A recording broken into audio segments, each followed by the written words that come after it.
Hey, pack leaders, this is Hima, friends, right? Protecting families, protecting pack. Thank you so much for being part of the leverage trade bot, Trapper bot. I don't know what the name is right now, but we just go with Trapper bot. I'm gonna show you how to set this up, okay? So let's go ahead and switch over to my screen. Now you're gonna see something like this. I've kind of blocked the bottom, so I don't have to expose more keys than I need to. What you want to do is enter the name that you create here. I called it Hien. Put your API key that you get from Bybit and your secret key, okay? Once you add this done, make sure you select the proper exchange right there and hit add. It'll then show up on the bottom of the table here, okay? Also, what you want to do is make sure you load your time zone and select the time zone that you are in.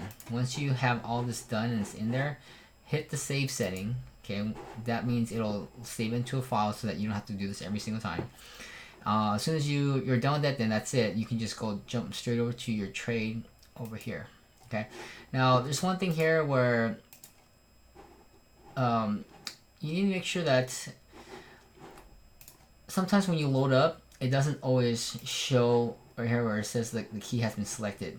If you don't see that there's a key here, that means the bot doesn't know which one is being selected, and sometimes that could happen depending on how you saved it or whatever.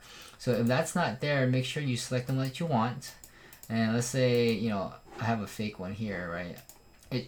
I made it so that if you select it, it should auto change it for you. Okay, so you don't have to keep saving the selection. But if for some reason that isn't there, you need to make sure you hit the save button. And if this is blank, it'll appear with something.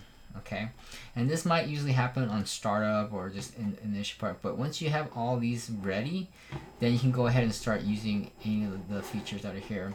Then you can kind of select which contract name or whatever it is you want to put on ETH or EOS or whatever it is. Okay, then you can create rungs on it, you can create a trap, you can exit that position, you can create rungs here, and that's pretty much it.